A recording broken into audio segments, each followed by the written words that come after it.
우리 성경 요한복음 1장 35절에서 49절까지의 말씀 교독합니다. 제가 한 절, 여러분 한 절 교독하겠습니다. 또 이튿날 요한이 자기 제자 중 두 사람과 함께 섰다가 두 제자가 그의 말을 듣고 예수를 쫓거늘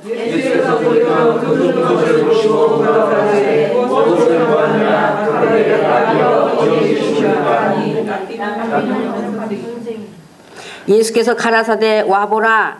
그러므로 저희가 가서 계신 데를 보고 그날 함께 거하니 때가 제 10시쯤 되었더라.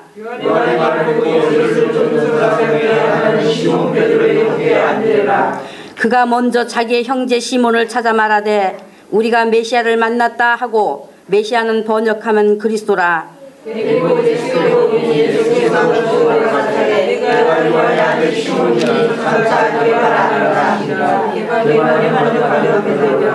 이튿날 예수께서 갈릴리로 나가려 하시다가 빌립을 만나 이르시되 나를 좇으라 하시니, 빌립이 나다나엘을 찾아 이르되 모세가 율법에 기록하였고 여러 선지자가 기록한 그 일을 우리가 만났으니 요셉의 아들 나사렛 예수니라.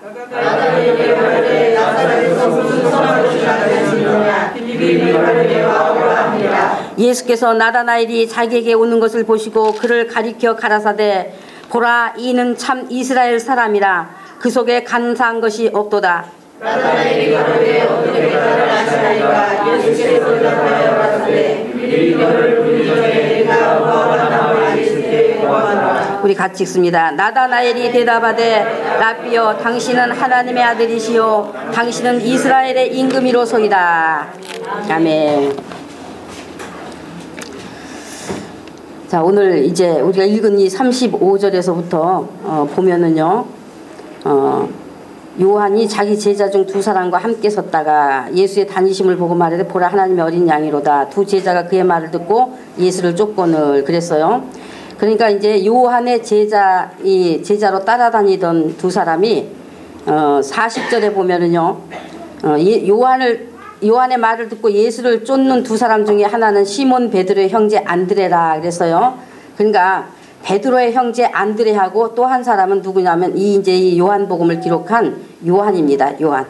그래서 이 요한이 침례 요한을 이제 제자로 이렇게 침례 요한을 따라다니면서 그의 말을 듣던 중에 이제 예수님을 이렇게 증거하는 말을 듣고 지금 예수님 이제 쫓아오는 거예요.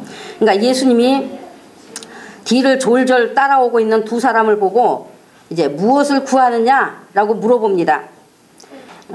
내게 무슨 볼 일이 있느냐 말이죠. 내게 무슨 할 말이라도 있느냐 질문하는 거예요. 그러니까 선생이요, 어디 계시오니까? 선생님 계신 데가 어디입니까? 를 묻는 거예요. 어디 계시냐 하는 것을 정확히 표현하자면 선생의 출생지가 어디입니까? 하는 출생지를 묻는 거예요. 출생지. 그래서 어디서 태어나서 어디 사람으로 살고 계시냐 하는 거예요. 유대인들은 이제 자기가 태어난 지역 이름이 붙어서 어디 사람, 뭐 나사렛 사람, 가롯 유다, 뭐 벳세다 사람, 이런 지역 이름이 일생 붙어 다닙니다. 그 사람은 이제 일생 붙어 다녀요. 이것도 하나님의 섭리예요. 섭리 가운데 있는 일이에요. 왜냐하면 예수님이 오실 때를 대비해서 그와 같이 지역 이름이 붙어 다니도록 해서요. 그래서 이 두 사람이 묻는 것은 침례 요한이 예수님에 대하여 증거해 주는 말을 듣고 이분이 정말 하나님이 보내신다고 했던 그리스도가 맞는지 확인하려고 와서 이제 출생지가 어디냐고 묻는 겁니다. 이들이 왜 출생지를 묻는가 하면은 미가서 5장 2절에 보면 베들레헴 에브라다야, 너는 유다 족속 중에서 작을지라도 이스라엘을 다스릴 자가 네게서 내게로 나올 것이라. 그의 근본은 상고의 태초이니라 라고 이미 그 미가 선지자라는 사람 통해서 다스릴 자가 베들레헴에서 나신다고 예언이 되어 있기 때문에, 그래서 마태복음 2장에 보면은 모든 유대인들 지도자나 백성들에게 말씀을 가르치는 이 율법사 서기관들이 유대 땅 베들레헴에서 나실 것을 다 알고 있는 바이기 때문에, 예수님이 지금 유대 땅 베들레헴에서 나실 것을 다 알고 있단 말이에요. 그래서 알고 있는 바이기 때문에, 그래서 지금 그 예수님이 만일에 출생지가 베들레헴이라고, 나는 베들레헴 예수다 라고 한다고 하면 그리스도가 맞기 때문에, 그리스도라면 반드시 예언대로 오셔야 하기 때문에, 그래서 어디 출신이냐고 지금 묻는 겁니다. 지금 예수님을 따라와서 당신 지금 어디 출신이십니까? 하고 묻는 거예요. 그들이 기다리던 그리스도라면 그 출신지는요, 그들에게는 매우 중요한 것이었어요. 그런데 예수님을 사람들이 베들레헴 예수라고 합니까? 아니요. 뭐라고 불러요? 나사렛 사람이라고 부르죠. 나사렛 예수라고 불러요. 그러니까 예수님은 유대 지역에서 나사렛의 목수인 요셉의 아들 예수요. 그래서 나사렛 예수라고 불려지고 있어요. 그러니까 45절에 보면은 빌립이 나다나엘에게 가서 모세가 율법에 기록하였고 여러 선지자가 기록한 그 일을 우리가 만났으니 요셉의 아들 나사렛 예수니라 하니까 46절에 나다나엘이 뭐라고 말합니까? 나사렛에서 무슨 선한 것이 날 수 있느냐 했지 않습니까? 나사렛에서 그리스도가 나신다고 한 적 없는데 무슨 그리스도가 나사렛에서 나시겠느냐? 그리스도는 베들레헴에서 나신다 했으니 그런 헛소리 하지 마라 하는 뜻이죠. 그러나 예수님은 어디서 나셨습니까? 베들레헴에서 나셨어요. 예수님은 예언된 대로 베들레헴에서 나셨습니다.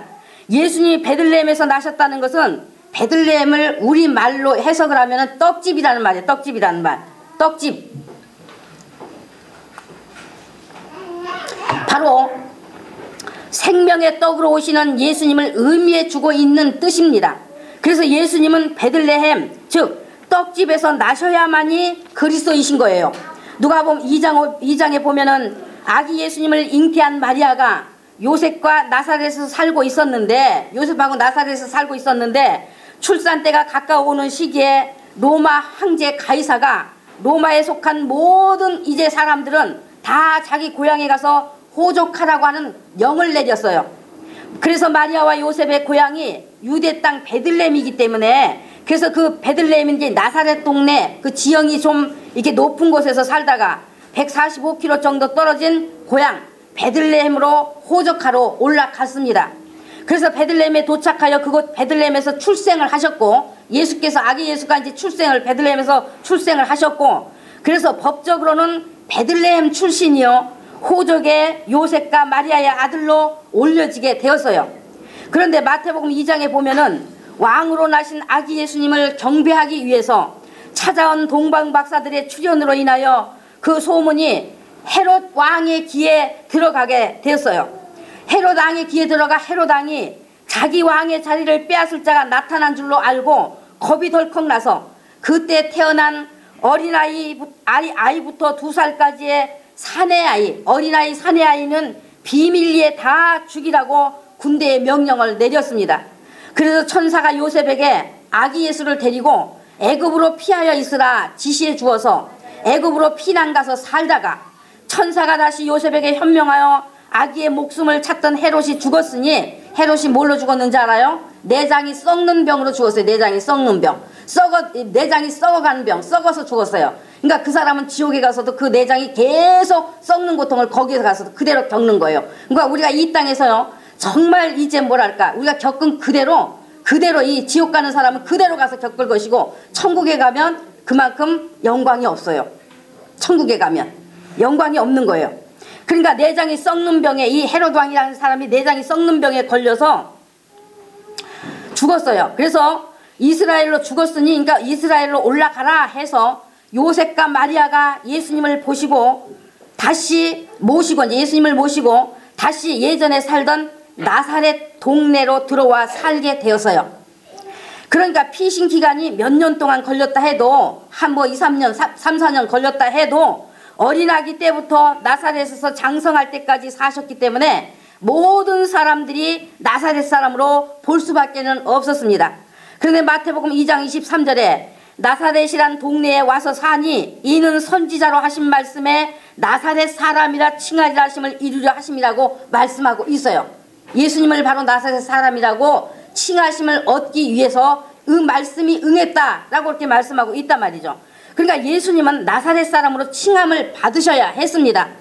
예수님이 베들레헴 사람이라는 것이 십자가에 못 박혀 구원을 이루시기까지는 유대인들에게 가려져야 될 하나님의 사정이 있어서요. 온 인류가 죄를 용서받고 구원받아야 될 하나님의 뜻이 이루어지기 위해서는 예수님을 죄인으로 몰아서 십자가에다 못 박아야 하는 일이기 때문에, 그래서 유대인들이 십자가에다 예수님을 못 박는 일까지도 감당해야 되는 부분이었기 때문에, 만일에 모든 유대인들이 예수님이 베들레헴에서 나신 것과 선지자가 예언한 그리스도인 것을 알았다면은요, 예수님을 십자가에다 못 박아 죽이는 일에 큰 분쟁이 일어나서 쉽지 않았을 것입니다. 그래서 하나님께서는 베들레헴에서 나신 것을 가려지도록 섭리를 하셨어요. 가려지도록, 나사렛 사람으로 불려지도록 섭리하신 것입니다.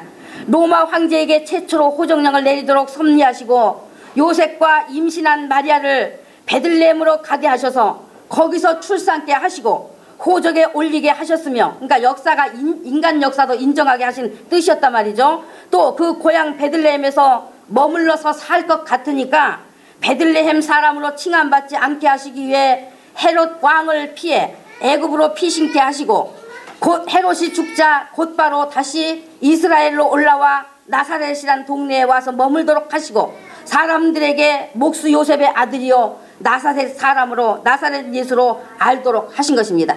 이해되세요? 그래서 예수님이 하나님이신 것과 구주이신 것의 그 큰 이적과 표적을 나타내고 다니셨어도 그 예수님을 나사렛 예수만 보았기 때문에 절대로 그리스도로 용납하지도 않았고, 이단의 괴수 정도로 좀 능력이 좀 많은, 그동안 많은 선지자들이 왔다 갔지만 그러나 그들보다도 좀 어떤 능력이 많은 이단의 괴수 정도로 취급했던 것입니다. 나사렛 사람 목수의 아들인 인간이 자기가 하나님의 아들이라고 헛소리하고 다니면서 그런 참남한 말로 하나님을 모독하니 죽여야 한다고, 죽여야 한다 하고 죽여라 죽여라 십자가에 달아라 하고 모든 백성들이 흥분하여 더욱 소리 지르며 예수님을 가장 극악한 죄인으로 십자가에다 못 박도록 내어 주었던 것입니다. 그래서 지금 이 두 제자가 그리스도면 선지자의 예언대로, 성경에 기록된 대로 온 백성의 죄를 사하실 분, 유대인의 왕으로 오시는 분은 유대 땅 베들레헴에서 나신다 하신 대로 오셔야 되는 분이었기 때문에 당신은 나사렛 사람인 줄로 알고 있는데 어떻게 당신을 하나님의 아들이라고, 세상 죄를 지고 가는 하나님의 어린 양이신 그리스도라고 합니까? 그러면 당신이 나신 곳이 어디고 어디 사람이십니까? 하고 물어보는 겁니다. 그래서 물어보는 거예요. 그런데 예수께서는 이들의 질문에 대한 답을 말씀하신 것이 아니라 한마디로 와보라 하신 거예요. 한마디로 와보라 하신 거예요. 와보라 하신 이 말씀이 얼마나 우리에게 큰 중요한 의미를 부여해주고 있는 겁니다. 와보면 너희가 나를 경험하게 되니 내가 누구인지를 안다는 말이에요.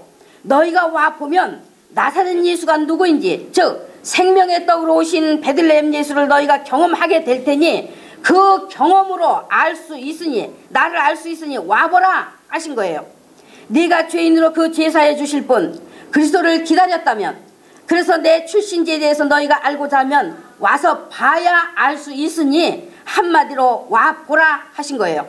그래서 그들이 가서 계신 데를 보고 그날 함께 거하니 때가 제 10시쯤 되었더라 했습니다. 그러니까 하루 온종일 예수님과 함께 있었다는 말이에요. 하루 온종일 온 관심을 예수님께 다 두고 있었다는 말이에요.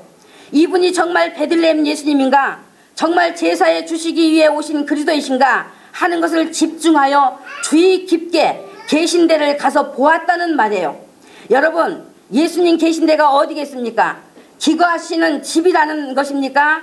천국 복음을 전파하시고 가르치시고 죄를 사하시고 귀신을 쫓아내고 병든 자를 고치고 죽은 자를 살리시는 그것이 예수님 계신 데이신 것입니다.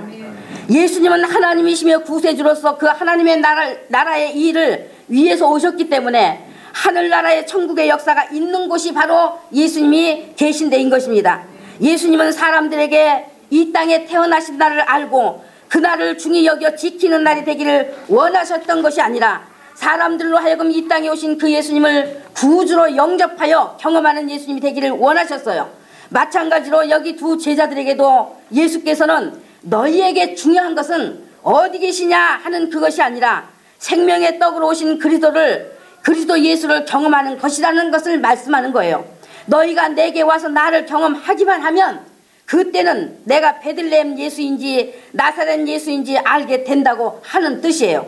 그러므로 너희가 그리스도를 기다린 것이면 올 자가 지금 너희 앞에 와 있으니 나 있는 곳에 와서 나와 함께하여 그리스도를 경험하는 분이 되자고 와보라 하신 것입니다. 경험해라 말이죠. 와서 경험하는 분이 되라 한 거예요. 그러니까 그래 내가 선지자 예언대로 베들레헴에서 태어났는데 사는 것은 나사렛에서 살았다 하고 설명해 주지 않았어도, 이들이 예수님이 베들레헴 출신인지 알지 못했어도 이들이 정말 가서 계신 데를 보고 그날 함께 거하니 어땠습니까? 41절에 우리가 메시아를 만났다 하지 않았습니까? 41절에 우리가 메시아를 만났다 라고 말했어요. 베들레헴 출신인 것을 밝히지 않으셨어도 그들은 반드시 예언된 대로 베들레헴에서 나셔야 하는 베들레헴 예수님을 만난 것입니다. 생명의 떡으로 오신 떡집이신 그리스도를 만난 것입니다. 바로 예수님이 떡집이세요. 예수님 자신이 바로 떡집이신 거예요. 그래서 떡집이신 그리스도를 만난 것입니다. 그러므로 오늘 우리가 읽은 이 말씀 안에 등장하는 인물들을 통해서도 믿는다고 하는 우리에게 무엇을 교훈해 주고 있는 것인지 분명히 깨달아 볼 수가 있지 않습니까? 누가 예수님을 만날 수 있고 누가 그 예수님을 경험하는 자가 되느냐, 그것을 분명하게 보여주고 있는 것입니다. 하나님의 사정에 의해서 가져놓으신 베들레헴에서 나셨냐 나사렛에서 나셨냐를 아는 것으로 예수님을 만나고 예수님을 경험하게 되는 것이 아니라, 하나님이 감춰버리신 나신 날이 언제냐, 하나님이 감춰버리신 나신 날이 언제냐, 그날을 만들어서 지키는 것으로 예수님을 알 수 있고 예수님을 만날 수 있는 것이 아니라 바로 예수님이 계신 곳을 와서 보아야 그가 예수님을 만날 자라면은 만나게 되어 있다는 것을 분명히 보여주고 계신 거예요. 그가 예수님 만날 자면은, 만날 자라면 와서 예수님 계신 데로 와서 보는 자가 만난다고 말씀해주고 있는 것입니다. 가르쳐주고 있는 거예요. 그러니까 요한과 안드레 이 두 사람이 형제 베드로를 찾아서 우리가 메시아를 만났다 하고 예수께 데리고 나왔고, 메시아를 우리가 만났다 예수께 데리고 나왔어요.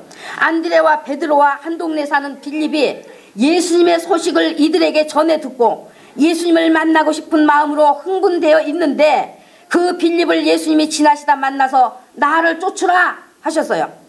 또한 빌립도 근방에 사는 나다나엘을 찾아가서 자기가 만난 예수님을 전하니 나다나엘의 대답이 무엇입니까? 나사렛에서 무슨 선한 것이 날 수 있느냐? 언제 선지자가 나사렛에서 그리스도가 나신다고 했냐? 당치도 않는 말 하지 마라 하는 거죠. 그러니까 빌립도 딴 말 없습니다. 예수님이 와보라 하신 것처럼 빌립도 와서 보면 그분을 알 수 있으니 와 보라 한 겁니다. 직접 와서 예수를 만나보면 알게 될 테니 와서 그분을 보라고 한 겁니다. 그래서 시큰둥한 마음으로 나사렛 예수 앞에 왔을 때 자기를 꿰뚫어 보시는 그분을 만나니, 그분은 나사렛 예수가 아니라 하나님의 아들이요 이스라엘의 임금이시요 베들레헴 예수님이신 것을 나다나엘 자신도 즉시 알아볼 수가 있었던 것입니다. 자기의 오매불망 그 소망하던 것이 눈앞에서 이루어진 것을 보았고 기록된 대로 오신 진짜 베들레헴 예수님을 만나버린 것입니다. 요한복음 4장에 수가성 사마리아 여자도 물길로 나왔다가 자기의 기다리던 그 메시아이신 예수님을 만나게 되어서 이분이 정말 그리스도이신 것을 자기 영혼에 경험되어지니 그냥 동네에 뛰어 들어가서 외치고 다녔잖아요. 나의 행한 모든 일을 내게 말한 사람을 와보라. 이는 그리스도가 아니냐. 그러니 사람들아 와보라 하고 외친 것입니다. 그래서 그곳 사마리아 사람들이 예수께 나왔고 예수님은 그곳에서 이틀을 유하시며 사마리아 사람들이 이는 우리가 친히 듣고 그가 참으로 세상의 구주신 줄을 알았다고 고백을 했던 것입니다. 사마리아 모든 사람들이. 그래서 정말 여러분이 예수님을 믿는 것이면, 여러분이 정말 예수님을 믿는 것이면, 믿는 것이고 그분을 정말 필요로 하는 분이시면, 여러분이 정말 예수님을 믿고 그분을 필요로 하시는 분이시면 여러분께서는 예수님 계신 곳에 와서 함께 유하시면서 여러분 자신이 그 예수님을 경험하는 것이 되어야 하는 것입니다. 여기 예수님이 와보라 하신 것은 헬라어로 호라오라고 하는데, 그것은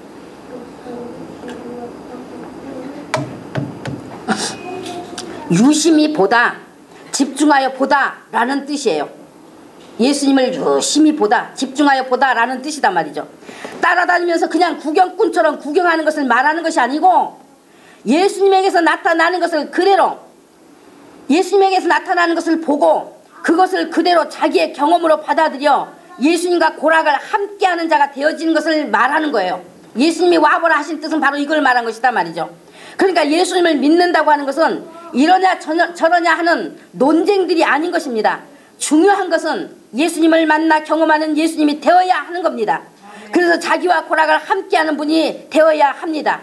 그래서 예수님의 가장 핵심적인 부르심이 바로 예수께 와보라였어요. 와보라. 핵심적인 부르심이 바로 예수께 와보라였습니다. 내게 와보면 안다. 나 있는 곳에 와서 함께 있어보면 내가 누구인지 너희가 알 수 있으니 와서 보고 내가 경험하는 예수님이 되라는 겁니다. 경험으로 만나는 예수님이 아니면 예수님의 태어난 나를 안다 해도, 베들레헴에서 태어나신 것을 안다 해도, 성경의 모든 것 다 알아도 예수님을 만나 그분을 정말 하나님의 아들이요 구주시라는 것, 죄를 용서하시고 영생케 하시는 분이라는 것, 우리의 영과 혼과 육의 병을 치료하시고 마귀를 멸하신 분, 가난과 저주에서 우리를 해방시켜 삶의 부여와 행복을 주시는 분, 이 모든 것이 우리에게 믿음이 되고 경험되어지는 분이 아니면 소용이 없는 것입니다. 소용없어요. 그래서 예수님이 누구신지, 예수께 나와 그분이 행하시는 일, 모든 표적과 이적이 나타난 것을 관심을 가지고 집중하여 본다고 하면 하나님만이 하실 수 있는 하나님 나라에 나타나는 증거들로 그리스도를 만날 수 있게 되어 경험하는 예수님이 된다는 것을 보여주었어요. 그러면 여러분께서는 예수님이 계신 데를 따라가시면서 얼마나 관심을 가지고 집중하여 보고 계십니까? 얼마나 관심을 가지고 여러분이 정말 집중하여 보고 계십니까? 여러분 자신이 말이죠. 얼마나 집중하여 보고 계시냐 말이에요. 예수님 계신 곳에 와서 그분이 누구인지, 무엇을 하셨는지 직접 따라가 봄으로써 얼마나 자기의 예수님으로 경험하시고 예수님의 모든 행하신 이적들을 자기 것으로 경험하는 것이 되어 계십니까? 예수님은 기분으로 믿는 예수 아닙니다. 예수님은 관념적인 예수가 아닌 것입니다. 남의 경험담이나 듣고 구경꾼이 되라는 분 아닙니다. 그냥 바라보는 분 아니에요. 좋은 말 들으러 가는 것 아닙니다. 도덕적인 말 들으러 가는 것 아닙니다. 예수님은 여러분 각자가 만나야 되는 분이요 경험되어져야 되는 그런 분이신 것입니다. 예수님의 생명이 자기 안에 있는 것을 경험해야 되는 거예요. 예수님의 생명이 자기 안에 있는 것을 경험해야 됩니다. 제사함 받은 그 기쁨을 경험해야 되는 겁니다. 용서를 경험해야 되는 거예요. 영도 혼도 육도 치료되어 새로운 피조물이 되었다는 것을 경험해야 되는 거예요. 하나님의 아버지신 것을 경험해야 되는 거예요. 내가 저주에서 놓여나 하나님의 복을 받은 자인 것을 경험해야 되는 거예요. 예수님이 십자가를 통해서 이루어 놓으신 그 엄청난 복을 자기를 위해서 이루어 놓으신 것을 믿고 경험하는 것이 되어야 하는 것입니다. 그래서 경험하는 예수님이 되시기 위해서는 예수께 와서 예수님과 함께 있어야 되는 거예요. 그런데 사람들이 그냥 믿으면 되지 뭘 그렇게 복잡해야 되냐고 불평합니다. 그냥 예수를 구주로 믿으면 그냥 구원 받는다고 말합니다. 예수님 계신 곳에 나와 예수님의 행하시는 그 일들로 자기의 것으로 경험하는 믿음이 되는 그 수고와 고생은 하고 싶지 않은 겁니다. 그냥 믿는다는 말 하나로 모든 것을 얻을 줄 아는 자기 생각에 속고 있는 얕은 물가와 같은 인간의 꾀일 뿐인 것입니다. 믿는 것이 아니다 그 말입니다. 예수께서도 우리를 구원하시기 위해서는 엄청난 대가를 치르시고 우리를 구원해 내셨습니다. 그러니까 하나님의 영광을 위해서 자기 믿음을 위해서 수고와 고생하는 것을 원치 않는 사람들은 또 하나님은 전능하시고 무엇이든지 다 하실 수 있다면서 왜 인간을 구원하시는데 예수님을 십자가에다 꼭 못 박아야만 됐냐? 그냥 내가 너희들 용서해 줄 테니 내 말을 너희가 믿어라 해도 될 것 아니냐? 전능하시다면서 예수님을 십자가에 못 박을 필요까지 뭐가 있냐? 꼭 말하지 않겠습니까? 그런데 하나님은 전능하시다 할지라도 우리 인간을 제외해서 마귀의 손에서 구원해 내시기 위해서는 죽음을 경험하지 않으면 안 되는 일이었어요. 예수님 자신이, 하나님이신 예수님이 오셔서 죽음을 경험하지 않으면 안 되는 일이었단 말이죠. 하나님이 육신을 입고 오셔서 고난을 받고 죽음을 체험하지 않으면 인간을 구원해 내실 길은 없기 때문에 우리를 살리시기 위해서 오셔서 그 경험을 하셔야만 했습니다. 인간에게 들어온 저주로 인하여 머리에는 가시채로 찔림을 당하고 피 흘려야 했고, 손바닥으로 뺨을 맞으시고 침뱉음 당하시고 발길질 당하시고 온갖 수모와 모욕을 당하지 않으면 안 되었습니다. 인간에게 죄 때문에 들어온 육체의 질병의 나음을 얻게 하기 위해서는 살을 도려내는 채찍질을 경험하지 않으면 안 되었습니다.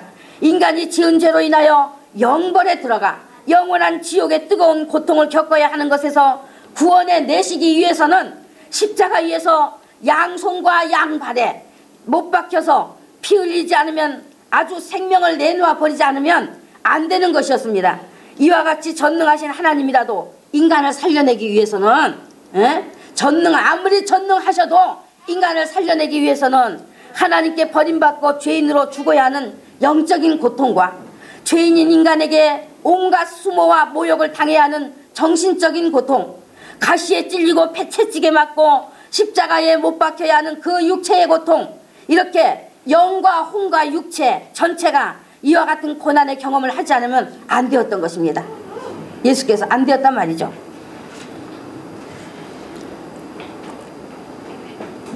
인간의 영의 문제, 정신의 문제, 육체의 문제가 해결되기 위해서는 이렇게 예수님은 삼중의 고통으로 경험을 하셔야만 했던 것입니다. 그렇기 때문에 우리가 믿는다고 하면 그 믿음은 이렇게 영의 감각으로도, 혼의 감각으로도, 육체의 감각으로도 경험하는 예수님이 되어야 하는 거예요. 문둥병이라는 것은요, 감각신경이 마비된 병이에요. 마비된 병. 감각신경이 마비되어 버렸다는 문둥병이라는 것은 감각이 없기 때문에 손가락 발가락이 잘려나가도요 아픈 것을 느끼지 못합니다. 그런데 문둥병자가 예수님을 만나자 깨끗함을 받았다 했어요. 누가복음 10장 15절에 자기의 나은 것을 보고 큰 소리로 하나님께 영광을 돌렸다 했습니다. 그러니까 감각이 없던, 전혀 아픈 것을 느끼지 못했던 그 육체의 모든 감각신경이 되살아났단 말이죠. 되살아나. 그러니까 꼬집으니까 아프더라 말이죠. 아파. 피부를 꼬집어 보니까 그와 같이 모든 죽었던 감각신경이 돌아오니까 아프지 않던 피부가 아픈 겁니다. 신경 감각이 돌아와 아프다는 것을 느낄 수 있었던 그 경험으로 자기가 나은 것을 알게 된 거예요. 이와 같이 우리의 믿음이 예수님이 경험하여 이루어 놓으신 영과 혼과 육의 이 삼중의 것을 내 영도, 내 혼도, 내 육까지도 감각적으로 경험을 해야 되는 것입니다. 예수님은 우리에게 경험케 하시기 위하여 이루어 놓으셨고, 성령님은 우리에게 경험케 하시려고 오셨기 때문에, 그래서 우리 믿음은 바로 예수들을 만난 그 감각이 우리 영과 혼과 육에 있어야 하는 거예요. 예수님을 만난 그 감각이 우리 영에, 우리 혼에, 우리 육에 있어야 된단 말이죠. 요한복음 14장 20절에 너희가 내 안에, 내가 너희 안에 있는 것을 너희가 알리라고 분명히 말씀하셨어요. 분명히 말씀하셨어요. 경험으로 안다고 말씀하셨어요. 경험으로 안다고 말씀하셨습니다. 예수님은 예수님께 나오는 자들을 절대로 실망시키지 않으셨어요. 예수님 당신은 정말 나의 하나님, 나의 구주십니까? 예수님 당신은 정말 나의 죄를 사해 주시고 내게 영생을 주시는 분입니까? 예수님 당신은 내게 참 평안을 끼쳐 주시고 내게 참 기쁨을 주시고 영원한 안식을 주시는 분이십니까? 예수님 당신은 정말 내 삶을 책임져 주시는 분입니까? 예수님 당신은 내 모든 병을 정말 치료해 주시는 분입니까? 예수께서는 진정으로 이와 같은 예수님을 경험하기 원하는 자들에게는 절대로 실망시키는 분이 아니시다 그 말입니다. 아멘. 실망시키지 않으시는 분이에요. 아멘. 요한복음 6장에 유대인의 명절인 유월절이 가까울 때에, 유월절이 뭐예요? 유월절이 문설주의 양의 피를 바른 집에는 장자가 죽는 재앙을 만나지 않았다는 거잖아요. 애굽에서 이스라엘 백성을 이끌어낼 때에 문설주에다가 양의 피를 바른 집에는 장자가 죽는 재앙을 면했단 말이에요. 그냥 넘어갔단 말이죠. 그러니까 이 재앙을 만나지 않았다는 거예요. 장자가 죽은 것은 인간 자기가, 장자가 죽은 집은 뭐예요? 인간 자기가 자기의 죄값으로 심판받겠다고 하나님의 말씀을 거역하고 정면으로 맞선 것을 의미하는 거예요. 장자가 죽었다는 것은 맞선 것을 의미하는 거. 그러나 장자가 죽는 재앙을 만나지 않은 것은 이 장자 대신 누가 죽었기 때문에 재앙을 만나지 않았습니까? 이 장자 대신 유월절 때, 구약시대 유월절 때 어린 양이 죽었기 때문에. 그러면 어린 양처럼 오셔서 죽으실 장자가 누구십니까? 예수님이에요. 하나님의 장자로 오셔서 죽으실 분이시단 말이에요. 예수님이 바로 하늘의 장자이신 예수님이 6월절 어린 양으로 오셔서 그와 같이 죽으심으로 피를 흘려주실 때까지 지켜야 했기 때문에, 유대인들이 6월절을 지켜야 했기 때문에 그 6월절을 지키기에 모인 무리들이 6월절 양으로 오신 예수께로 다 나온 겁니다. 6월절 지키기 위해서 모인 무리들이 말이죠. 그렇게 6월절 양으로 오신 예수께로 다 나온 거예요. 요한복음 6장 5절에 많은 무리가 자기에게 나오는 것을 보시고 그 무리들을 오병이어의 이적으로 먹이시되 그들의 원대로 주워 먹게 하셨다고 했어요. 원대로. 그들의 원대로 주워 먹게 하셨다. 원대로. 그들의 배가 불러 남은 조각이 12바구니에 찼더라. 이제 이 12바구니는 바로 이제 이방인들, 또 이제 이방인들에게 주어진 생명의 떡으로 주어질 예수 그리스도, 이방인들이 그 생명의 떡을 먹고 구원받을 그것을 의미해주고 있는 거예요. 그런데 12바구니에 찼더라 했습니다. 그러니까 예수께 나오는 그 많은 무리들을 배고프지 않게 먹이심으로써 떡과 고기를 원대로 주어 먹이시는 것으로 우리에게 무엇을 가르쳐주고 있습니까? 바로 예수께서는 자기에게 나온 자들에게 절대로 실망시키지 않는 분이시라는 것을 보여주신 거예요. 자기에게 나오는 자, 그들을 절대로 실망시키지 않는 분이시다 말이에요. 여러분들이 정말 예수님을 이렇게 좀 인식을 좀 하시는 분들이 되시길 바랍니다. 예수님은 나에게 절대로 실망시키지 않는 분이시다는 거, 좀 그 믿음을 가지시란 말이에요. 그 믿음을. 생명의 떡이 되시는 예수님은 그렇게 자기에게 나오는 자, 삶을 책임져 주실 뿐만 아니라 예수님 자신을 먹여 주심으로써 아주 배부르게 만족함을, 영적으로도 만족해 하신다는 것을 보여주신 거예요. 그러니까 너희가 베들레헴 예수냐 나사렛이냐 어느 날 태어났느냐 하는 논쟁들이나 하고 있지 말고 예수께 와서 보라 하시는 것입니다. 와보면 안다고 하는 거예요. 와보면, 내게 와보면 안다고 하시는 거예요. 예수님 자신을 경험하면 알게 된다는 겁니다. 정말로 우리의 신앙이라는 것은 오늘날 우리 안에 예수 이름을 가지고 오신 성령님이 실제적으로 우리에게 경험하는 관계가 되게 하시려고 오셨으니 정말 경험해야 되는 거예요. 경험해야 되는 거. 오늘도 이 말씀을 들으면서 영과 혼과 육의 체험이 일어나야 되는 거예요. 여러분이 세상을 사랑했던 것을 돌이켜 예수님을 정말 사랑하는 마음으로 용서숨 치기 시작하는 이 경험이 이 속에서 일어나야 되는 거예요. 여러분 속에서 일어나야 되는 거예요. 세상의 물질보다, 세상의 명예보다, 남편보다, 아내보다, 자식보다 더 사랑하는 마음으로, 예수님을 더 사랑하는 마음으로 변화가 일어나는 경험을 가져야 하는 거예요. 문둥병이 깨끗해져 죽었던 감각이 살아났던 것처럼 여러분의 영에도 감각이 살아나야 되고 혼에도 감각이 살아나야 되고 육체도 감각이 살아나야 되는 겁니다. 우리 신앙생활은 실제적 체험의 삶이에요. 실제적 체험의 삶이에요. 예수님을 체험함으로써 알아야 되는 것입니다. 성경은 체험을 제껴놓고 말하지 않아요. 체험 제껴놓고 말한 적 없어요. 예수님은 경험하는 분이지 바라보는 분이 아니다 말이죠. 우리의 질병도 예수님이 채찍으로 얻어맞아서 아주 치명적인 상처를 입고 피를 방울방울 흘리는 그것으로 가져간 것이 되었으니, 피를 방울방울 흘리는 그것, 정말 상하신 그것으로 우리의 모든 질병을 가져간 것이 되었으니 우리 병이 치료되었다고 하시는 거예요. 우리 모든 질병이 나음을 얻었다고 하시는 거예요. 예수님이 그 상처를 경험하시면서 우리에게 말씀하시는 것은 이 피 흘리는 상처로 내가 상함을 경험해 버렸으니, 상함을 내가 경험했다 말이죠. 바로 그래서 와보라 하신 이것이 내가 나와 함께 있으면서 병이 나음을 얻는 경험을 가지라고 하시는 뜻인 것입니다. 우리가 예수님을 경험하는 것은 거짓이 아닌 진짜예요. 진짜 거짓이 아니다 말이에요. 거짓이 아니에요. 진짜예요. 그래서 예수님이 계신 곳을 와서 보시는 여러분께서는 믿음의 힘이 용솟음 쳐야 돼요. 믿음의 힘이, 영혼의 믿음의 능력이 용솟음 쳐야 되는 거예요. 자기 속에서 믿음의 힘이 입 밖으로 터져 나와야 되는 거예요. 아, 나는 죄와 상관없구나. 그러면 나는 죄와 상관없구나. 예수님 계신 데를 가서 보니 예수님이 제사는 권세를 가지시고 내가 너의 죄를 사했다 라고 말씀하셨으니, 아, 그럼 나도 죄를 용서받았구나. 나는 그러면 죄와 상관없구나. 아, 나는 영생을 가진 자구나. 아, 나는 병과 상관없구나. 나는 나은 자구나. 아, 이제 보니 나는 저주와 상관없구나. 그리고 그 믿음이 되어서 좌로우로 치우치지 말고 그 믿음 위로 걸어가는 거예요. 이제는 걸어가는 것. 나는 병과 상관없다는 그 믿음에 확실히 서서 그냥 나은 자로 믿고 병을 보지 말고 병을 무시해버리고 나는 나았다 하고 걸어가는 것입니다. 오늘날 사람들이 믿음에 대한 두려움을 가지고 있으면서 말이죠. 믿음에 대한 두려움을 가지고 있어. 예수를 믿는다면서도 믿음에 대한 두려움을 갖고 있는데 무슨 믿음입니까? 믿음에 대한 두려움을 가지고 있으면서 믿지 않으려고 합니다. 믿지 않으려고. 어떤 식이 되어 있는가 하면 오늘은 말씀을 들으니까 믿음이 생겼는데 믿음이 왔는데 내일은 사람들 말 의사가 하는 말 들어보니까 그 말이 또 믿음이 되는 거예요. 그 말이. 그 말이 또 믿음이 되는 겁니다. 어느새 예수님의 살이 찢어지신 매맞아 상하심의 경험은 자기와 상관없는 아주 허상된 말로 편질되어져 버리는 거예요. 그러니까 예수님의 상하심보다 자기 병이 더 크게 여겨져서 그저 구원은 눈에 보이지 않는 것이니 믿는다고 말하는데 구원은 자기 눈에 보이지 않는 거니까 그냥 믿는다고 말하는데 쉬워. 근데 병을 치료하신 예수님은 믿고 싶지 않은 거예요. 믿고 싶지 않아.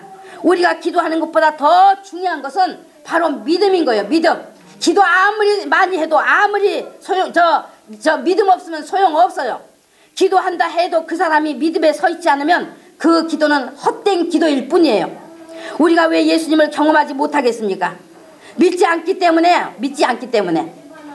예수님을 경험하지 못하는 것 바로 믿지 않기 때문이에요. 믿음이 왔다 갔다 하기 때문에 그래요. 정말 예수님과 관계를 맺는 일에 인색하기 때문에 그렇습니다. 인색하기 때문에 여러분이 정말 예수님과 관계를 맺기 위해서 성경에 예수님이 죄를 사하셨다 하면 병을 치료하셨다 하면 그 말씀을 내용을 붙잡고 하루 저녁이라도 한번 기도를 해보세요. 하루 저녁이라도 한번 기도를 해보시란 말이에요. 그런 기도 해보시나요 여러분이?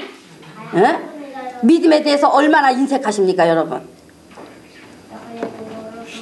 게으르기 때문에 없는 것입니다. 게으르기 때문에. 교만하기 때문에 없는 거예요. 목이 곧기 때문에 없는 것입니다. 목이 곧기 때문에. 오늘 예수님은 분명히 선지자의 예언대로 떡집으로 오신 분입니다. 그러나 예수님을 어디 출신이냐, 누구의 자손이냐, 어느 날 태어났느냐 하는 것이나 묻고 논쟁이나 하고 있는 것이면 그것은 예수님을 만날 수도 없고 경험하는 예수님이 될 수가 없습니다. 그렇게 예수님을 과학적으로 신학적으로 해석하고 알려고 하는 것은 믿음도 되지 못할 뿐더러 영영 예수님을 경험할 길은 없는 것입니다. 예수께 나와 예수님과 함께 있는 자만이 예수님을 경험할 수 있는 것으로 반드시 예수님을 경험되어져야 하는 분이신 것입니다. 네. 오늘 예수께서 어디 계시냐를 알기 원하면 당신이 누구시냐 알기 원하면 와서 나와 함께 있어 보면 다 알게 될 테니 내게 와서 나를 경험해 보라고 하셨어요. 여러분에게 들려지는 말씀 되어주시길 예수님 간절히 바랍니다. 네. 그러면 우리가 성서 안에 기록된 예수님이 행하시고 말씀하시고 계신 곳에 함께 하나하나 따라가면서 예수님을 깊이 알고 경험하기를 사모해야 될 것입니다. 네. 성서 안에 기록된 예수님의 행하신 일들을 성서에 그대로 두고 바라보는 구경꾼이 되는 것이 아니라 바라보는 구경꾼만 되어서는 안 된단 말이죠. 정말 나에게 그대로 이루어져 체험되는 예수님, 경험하는 예수님의 사건들이 되시기를 정말 소원하시고 열심을 품고 성서 속의 예수님을 여러분이 날마다 자기 안에서 만나고 경험하는 분이 되시기를 진심으로 예수 이름으로 바랍니다. 아멘. 그것이 믿는 자예요. 그것이 믿는 자. 말씀을 맺습니다. 기도하겠습니다.